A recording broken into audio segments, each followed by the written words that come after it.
আজকে bathroom fittings করব। দেখুন ক্যাপ খোলা হচ্ছে। এই যে ক্যাপগুলো খুলে নিচ্ছি। ক্যাপগুলো খুলে নেব। খুলে নেওয়ার বাদ এই যে ফাঁকগুলো আছে টালির সাইডে, যাতে লিকেজ ভেতরে হলে যাতে না টালির ভিতরের জলটা ঢোকে, তার জন্য সিমেন্টটা মেরে নিচ্ছি। যাতে লিকেজ হলে পুরো জলটা বাইরে বেরিয়ে আসে, তা না হলে ভেতর ড্যাম। দেখুন সিমেন্টটা ভেতরে এই যে সাইডে যে গ্যাপটা আছে তাতে সিমেন্টটা দিয়ে নিচ্ছি, যাতে ভেতরে জল না ঢুকে। ভেতরে জল ঢুকলেই তো ড্যাম করবে না, তার জন্য সিমেন্টটা দিয়ে নিচ্ছি।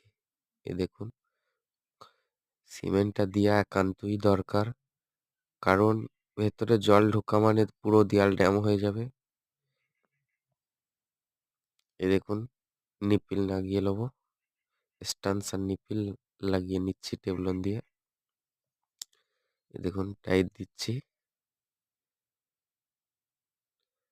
টাইটটা বসে বসে দিতে হবে, পুরো টাইট দিলে পরে ফেটে যেতে পারে। এই দেখুন এই যে পুরো লিপিলগুলো আগে লাগিয়ে নেবো। দেখুন সব নিপিলগুলো আগে লাগিয়ে নেবো। দেখতে থাকুন, পুরো ভিডিওটা দেখুন।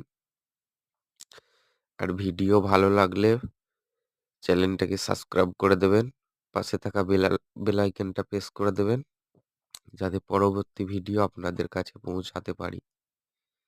এ দেখুন কত মাল। এই যে নিপিল এই কলটা লাগাবো, টেবলন দিচ্ছি। দেখুন টেবলন দেওয়া হয়ে গেল, এই যে লাগাবো কলটা লাগাচ্ছি। দেখুন খুব বসে বসে ঘুরোতে হবে, বেশি টাইট হয়ে গেলেই ফেটে যাবে।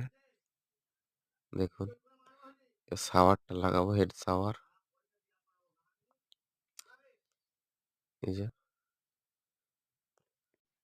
এই যে বাটিটা লাগানো হয়নি গো, লাগিয়ে নিচ্ছি বাটিটা।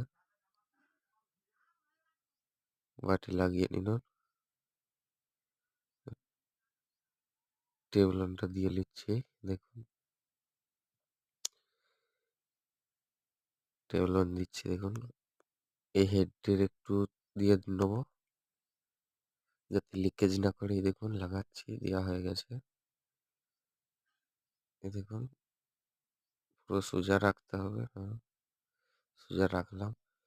এবার হেডের যে কানেকশনটা আছে সেটাকে করে নেবো। দেখুন ফিটিংসটা এই দেখুন, এই যে